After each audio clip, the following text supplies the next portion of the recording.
Com a derrota da Alemanha na Segunda Guerra Mundial, os Estados Unidos e a União Soviética capturaram a maioria dos engenheiros que trabalharam no desenvolvimento do foguete V-2.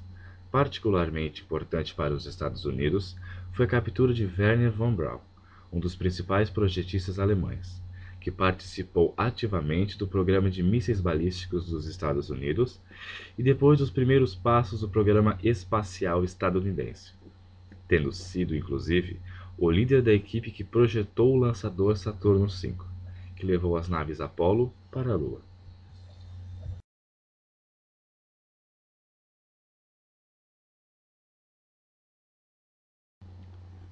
Ao contrário do que muitas pessoas pensam, o primeiro ser vivo a ir ao espaço não foi um homem, mas sim uma cadela russa chamada Laika. Ela subiu ao espaço em 3 de novembro de 1957, a bordo da nave espacial Sputnik 2. Yuri Gagarin, falecido em 1968, foi o primeiro homem a ir ao espaço em um voo orbital de 48 minutos a bordo da nave Vostok 1. O voo de Gagarin ocorreu em 12 de abril de 1961. Neste voo, ele disse as famosas frases: "A Terra é azul" e "Olhei para os lados, mas não vi Deus".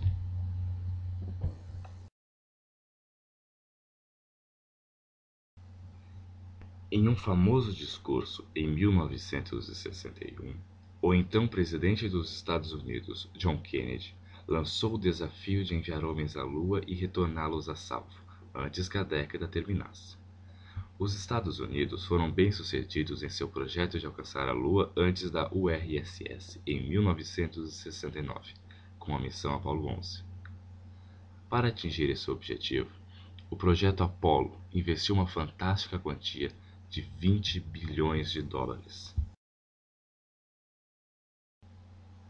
Os astronautas da missão Apollo 11 colocaram uma placa na Lua onde se lê: "Aqui os homens do planeta Terra pisaram pela primeira vez na Lua, em julho de 1969.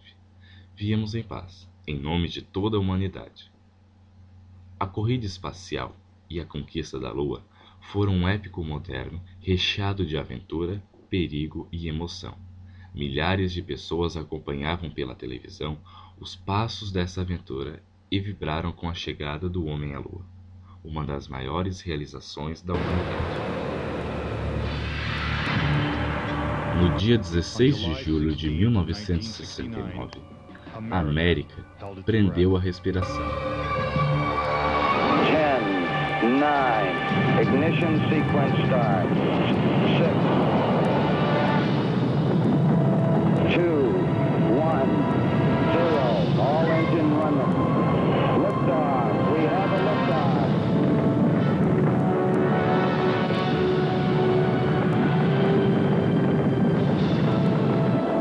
Apollo 11 foi ao espaço, começando uma viagem de 400 mil quilômetros até a Lua. Durante 8 dias de viagem, os astronautas viram vistas espetaculares da Terra, flutuaram em um ambiente sem peso e foram aonde nenhum homem tinha ido antes: a Lua.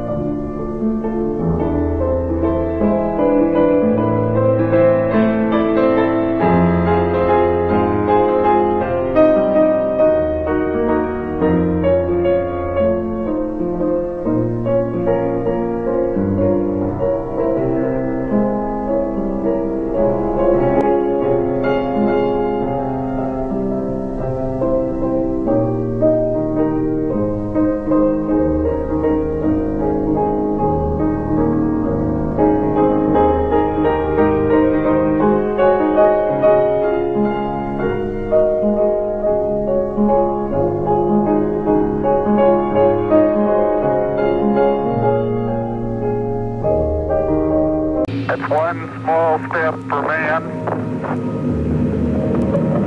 one Diathlete for mankind.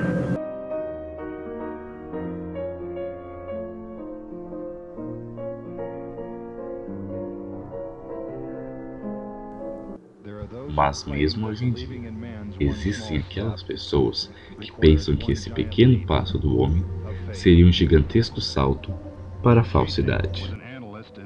Bill Casey era um analista e engenheiro da Rocketdyne, a companhia que projetou os foguetes Apollo. Existiam muitos problemas durante os anos 60 que faziam as pessoas acreditar que nunca conseguiríamos ir à Lua.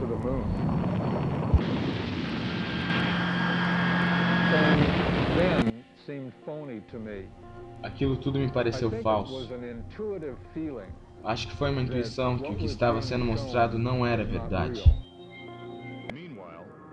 Enquanto isso, o programa espacial americano estava tendo dificuldades até para conseguir sair do Sol. As chances de ir até a Lua e retornar intactos à Terra era algo em torno de 0,0017%, ou seja, virtualmente impossível. O que realmente aconteceu para mim é que durante os anos 60, eles disseram: se não pode fazê-lo, falsifique. Mas se as missões Apollo eram falsas, como essa farsa monumental foi realizada?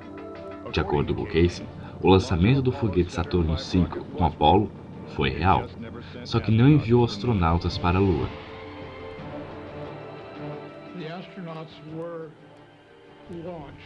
Os astronautas foram lançados no Saturno V. Então, eles simplesmente ficaram em órbita da Terra por 8 dias, e nesse tempo eles mostraram essas imagens falsas dos astronautas na Lua. E no 8º dia, a cápsula de comando se separou do veículo e desceu à Terra, como se vê nos vídeos.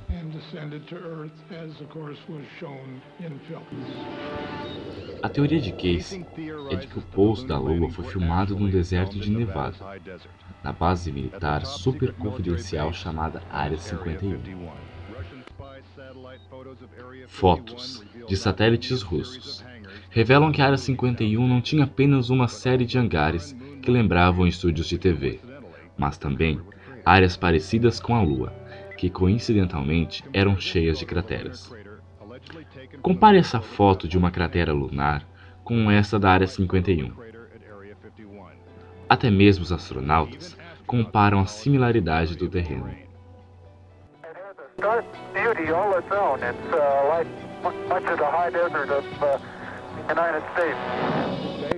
Esta é uma base muito secreta e é uma boa razão para ser, porque sem dúvida os estúdios da Lua ainda estão lá.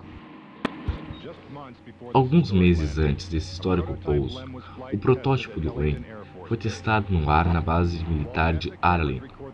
A NASA filmou todos os testes. Neil Armstrong sofria para controlar a nave. E então, aproximadamente 100 metros do solo, o módulo voa totalmente sem controle. No último segundo, Armstrong se ejetou e desceu em um local seguro. Se o módulo era tão difícil e instável de ser controlado em um ambiente na Terra, como o LEM pode ter pousado 6 vezes, sem problema, num ambiente totalmente desconhecido como o da Lua?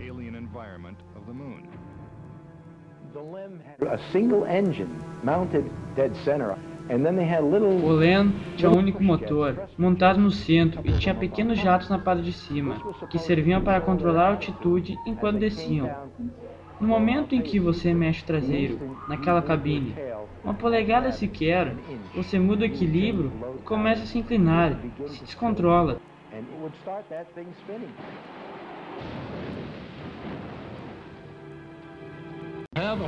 Ter um motor de foguete potente disparando na superfície lunar, espalhando pó para todo lado, e depois encontrar pegadas ao redor do módulo lunar, para mim é impossível. Fotos e mais fotos revelam que a superfície lunar ao redor do LEM está cheia de pegadas, mas Casey diz que existe algo mais difícil de se explicar. O fato de não existir a cratera do jato do motor embaixo do LEM é uma das provas mais conclusivas que atestam a farsa. De fato, não existe sinal de cratera de jato em nenhum dos 6 pousos na Lua. E tem outro problema. Se eles realmente pousaram na Lua, essa poeira devia estar sobre o módulo lunar, nos pés do módulo, e não achamos nenhum pó nos pés do módulo. Somente em descobrir isso eu pensei, sem chance de eu estar vendo um módulo lunar que pousou na Lua.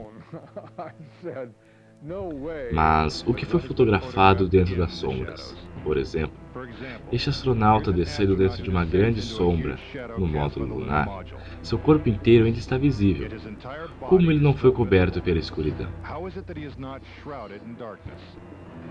Esta cena é de outra missão Apollo, e novamente, o astronauta está bem iluminado, onde obviamente é uma sombra bem escura. Essas duas fotos parecem ter as mesmas montanhas de fundo, porém, o módulo lunar está presente em apenas uma delas. Parece ser impossível, já que o LEM nunca se moveu e sua base continua. A discrepância do cenário de fundo também aparece nos vídeos. As melhores provas são algumas anomalias encontradas no registro fotográfico da viagem à Lua. Existe uma prova da missão Apollo 16, onde o mesmo fundo e a mesma montanha aparecem em dias distintos. Esta cena foi gravada teoricamente na primeira excursão lunar da missão Apollo 16. Esse vídeo foi do dia seguinte e em um outro local. A NASA diz que o segundo local tinha uma distância de 4 km, mas quando as imagens são sobrepostas, a paisagem é a mesma.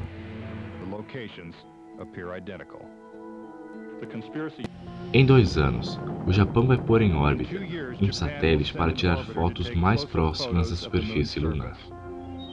O que eles vão encontrar? Até lá fica a pergunta: nós pisamos na Lua?